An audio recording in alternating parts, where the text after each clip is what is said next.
Alright, what's up mga kawasak? Ngayon ay bibili akong bagong helmet ng aking girlfriend. Malay mo, may makasama natin siya sa pag-travel natin soon, no? Shoutout nga pala sa aking napakasipag na kapatid.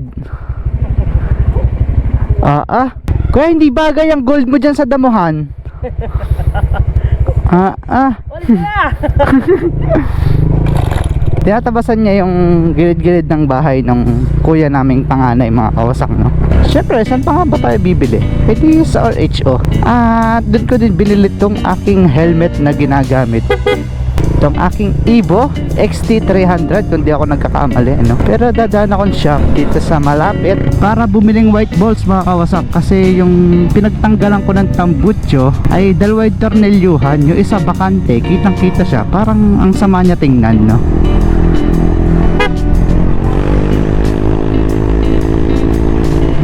Kaya ngayon, lalagyan natin ng white balls para pugi-pugi naman siya kahit pa paano, no?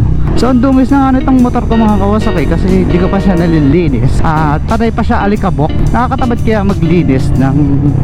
Kita mo yung palabas sa amin, lupa-lupa, talaga namang maalikabok. Kapag ka umulan naman ay maputik. Dito may white balls kayo? Hi ka muna.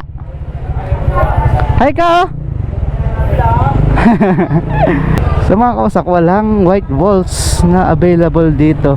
Sa isang araw ko nahanapin kung saan merong white balls. Sa mga kasi tingnan, bakanting-bakante yung tambutso ko. Pakita ko nga sa inyo para hindi kayo nag-iisip dyan. Ito mga kawasak, oh.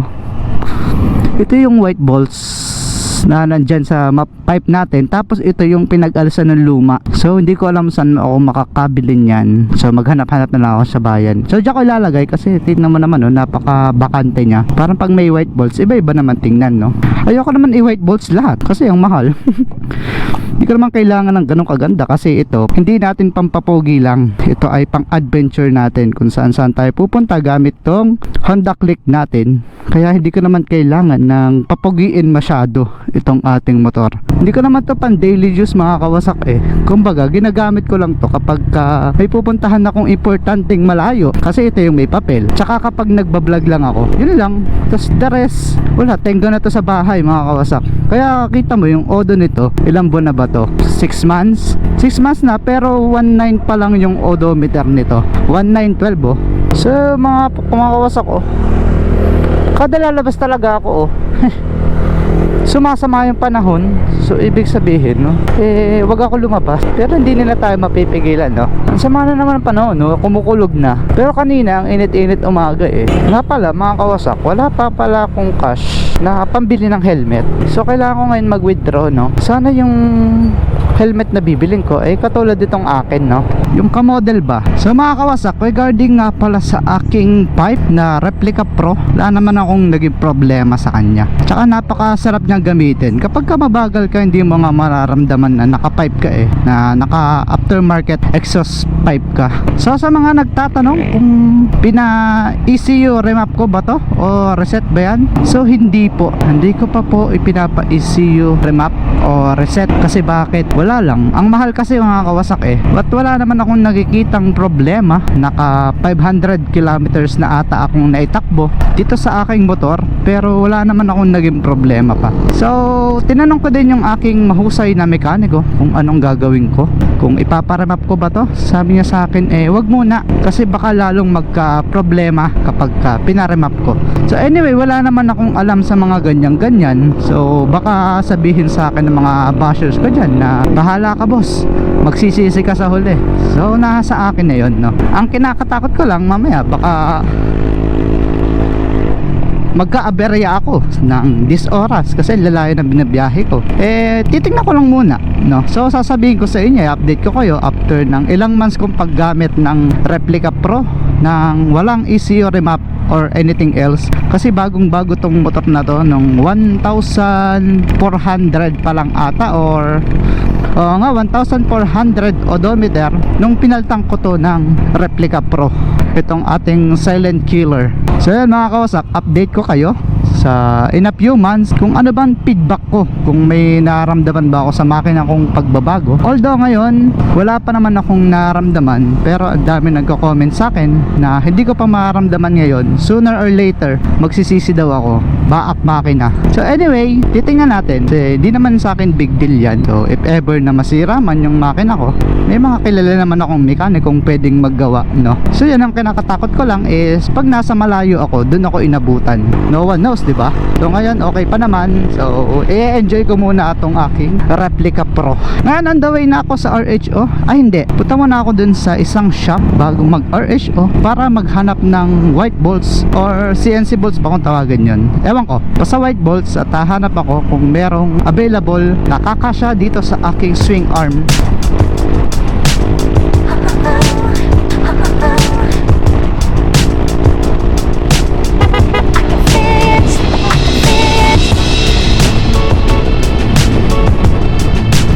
So nandito tayo kay Forever. Feeling ko meron dito. At may white bolts kayong gantong thread. Ano po? White bolts. Smash ball? Ganito rin? White. Ah, white. Pero may kli lang ate. Sexy lang kasi. Gaganto lang yung kailangan ko eh. Mga ganyan. Eh pwede na siguro yan. Tulad ba ng thread? Opo. Ayun. Parehas. Magkano yan? Ah, parang hindi na pala. 200 pala. Daming parts dito. Ang sarap mamili.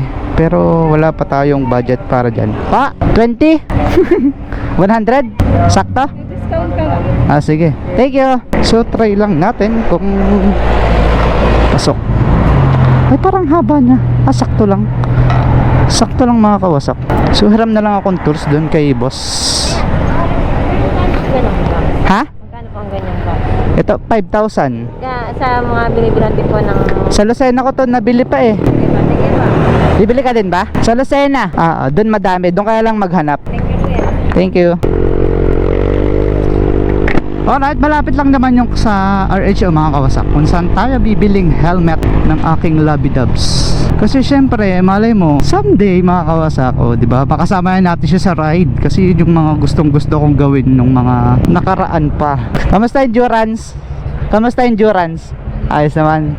Wow, congrats ha, boss. May ano ka pang kamodel nito, helmet? XT. Ano kayang kulay, boss?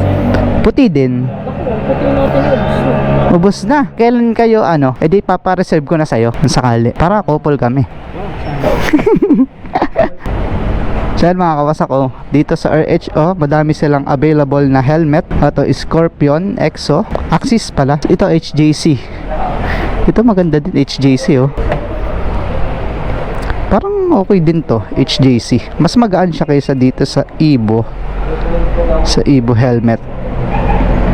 Pero single visor lang siya. Pwede sa mga OBR lang. HJC, KYT, Spy, Zebra, Ryzen. Isa ba yun? Spider. Tapos ito ay mga Evo, mga kawasak. Ito ata yung model ng akin, iba lang yung kulay. Ganto nga. Pero iba lang yung kulay ng akin. Black kaya bilhin ko. XT din to. Di ba? Parang ayos din yung black. So tanong ko muna yung girlfriend ko kung anong gusto niya. Boss, pero namang panghigpit nito. Dito sa kinelas natin, sa kabila naman, pantakip lang. Buti sakto yung thread. Yan ang minsan bumalik ka pa. Yan, para may takip.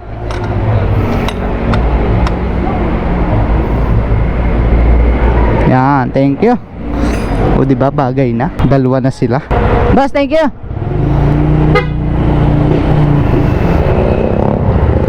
So yun, wala akong nakitang kamodel nito mga kawasak. Ubos daw yung stock nila, itong ating Evo XT 300. So inaanok niya sa akin yung HJC na 4,500 ata. Mas trip ko yung style nitong Evo natin. So wala tayong secondary cam na ipakita ko sana sa inyo ng ayos. So ayun, tinatawagan ko naman si Tricia kung anong gusto niyang kulay. Kasi may available doon na same model nito, kaso kulay itim, kulay blue at kulay pink. Baka naman mamaya bilhan ko ng pink, hindi naman niya magustuhan.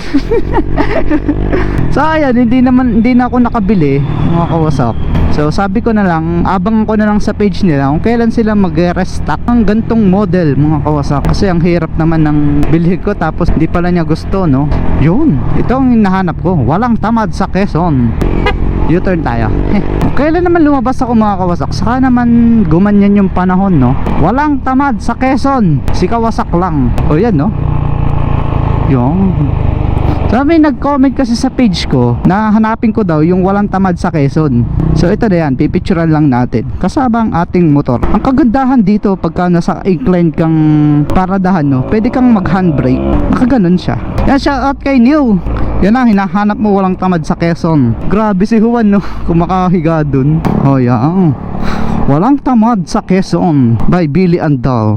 Hoy Juan, dapat may bayabas ka dyan eh. Hoy, laki nan dyan, no? Halatang tamad na tamad. Oo, mali mo, judgmental lang tayo. Mali mo, napagod pala siya magsaka. Hindi lang natin alam, no? So sana hindi umulan, wala akong dalang kapote kasi hindi ko naman expected na uulan. Kasi ang ikot ko ngayon Candelaria lang. Actually, nakadating tayong Conception. Dito sa Sariaya, Quezon. So mga kawasak, ito nga pala ang bypass ito sa Candelaria. Ito yung dinadaanan ng mga papuntang Maynila para hindi na dumaan ng bayan ng Candelaria. So ngayon ito makakadaan dito. Dito tayo dumaan. Umikot na lang tayo. At ang lalabasan natin ay yung papuntang Chaong na. Mahaba-haba din itong kalsada na to mga kawasak. Biray mo, lilipusan nyo yung bayan ng Candelaria. Ang haba-haba din naman ng bayan ng Candelaria mga kawasak eh. Bankingan. Kumikidlat doon, no. Tuwing alis na lang ako mga kawasak, sumasama yung panahon. Ano, magtataka na ako ha. Trip nyo ba talaga ako? Trip nyo akong basain ha? Nung last ride ko sa Atimonan, inulan din ako. So by the way, sa kagandahan ng daan dito mga kawasak, attention lang dito sa sa Riles kasi madami ding nag-i-slide dito eh. Lalo sa mga motor. Sa mga kotse, wala namang problema. Pero sa mga motorsiklo, delikado yung ganun mga kawasak.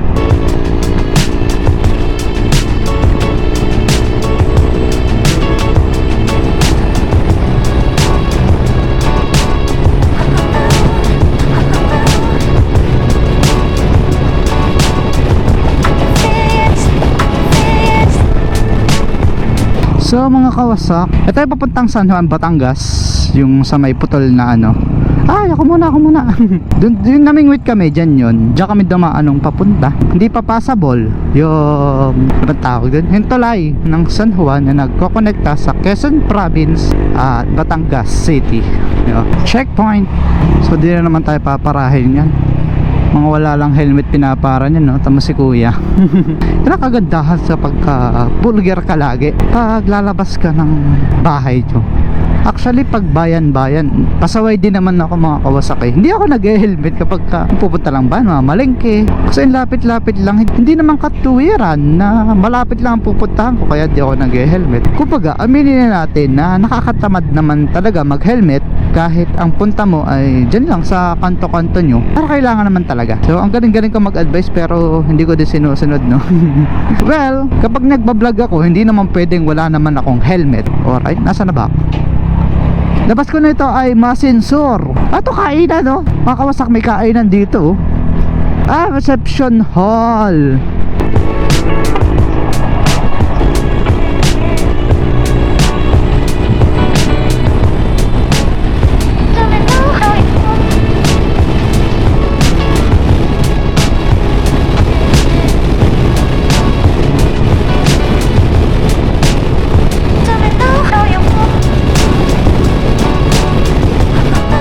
Bagihan ni Kuya, masarap na restaurant din dyan mga kawasak. Nakakain na ako dyan eh. Parang mga lutong ulam yan. Lahat talaga, lutong ulam. Yung iba nga nasa palayok pa eh.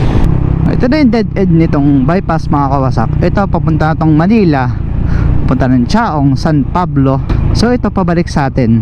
Pero may tatambayan pa tayo dyan isa pa. May in-order na nga pala kawasak na riding gears, yung pang elbow at pang tuhod, para alam mo yun, mas komportable tayo sa daan. Kasi ang hirap, di natin masasabi ang aksidente.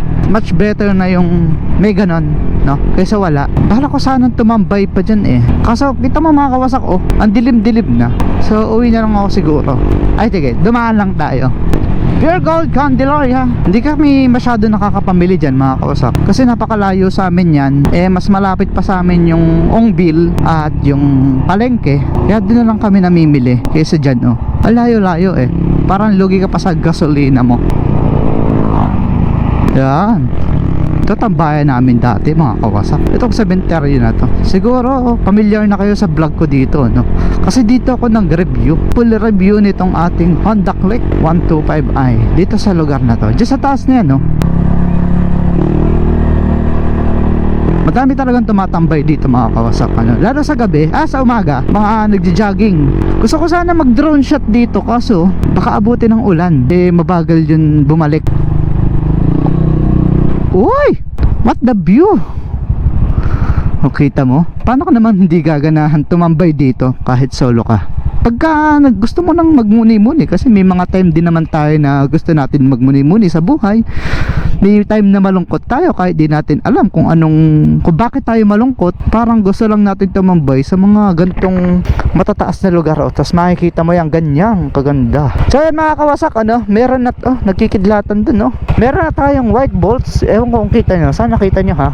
Ito yung nilagay natin kanina, binili natin. Tapos ito kasi nakaraan, di bagay na sila. Ewan ko kung ano pang pwedeng mailagay dito. Parang, wag na lang kasi delikado. Mataltal kasi to, kasi nandyan yung shock nya.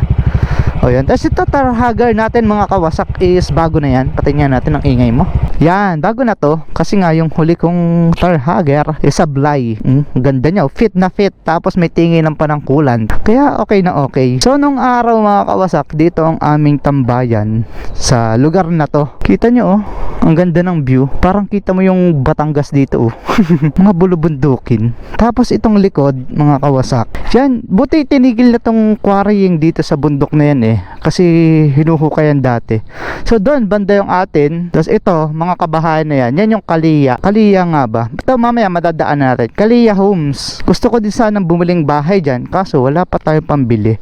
Kung sakali mga kawasak na magkakapera ako, ayun yung dati kong school, The Lady Mediatrix Institute. Yun, yung kulay blue na yun. Yan, kung sakaling magkakapera ako mga kawasak, na kaya ko nang bumili ng bahay o magpatayo, o kahit bumili na lang, dito ko gustong bumili kasi napakaganda. May guard, tapos dito tulad-tulad sila, oh. Kung meron lang malaking pera ha, pero kung sakto lang na magkakapera, eh kahit doon na lang din sa subdivision namin or sa ibang part kung kaya ko. Diba, wala mang masamang mangarap. Iba kong mga kaklase eh, ang galing nila, may bahay na sila, may sasakyan. Ewan ko talagang mayaman lang talaga yung pamilya nila o nagsumikap agad sila. Ako for sure hindi ko pa alam kung kailan ako makakapagpatayo ng ganyang bahay, pero diba, ginagawa ko naman yung best ko, ginagawa ko tulad ngayon para mo dito tayo mag-success sa ginagawa ko to. Kaya mga kawasak, salamat sa mga suporta nyo, sa mga followers ko at subscribers. Lahat ng mga kino-comment nyo binabasa ko, at kung makaka-reply naman ako, eh nire-replyan ko yan. Pumapatak na ng konti yung ulan, no?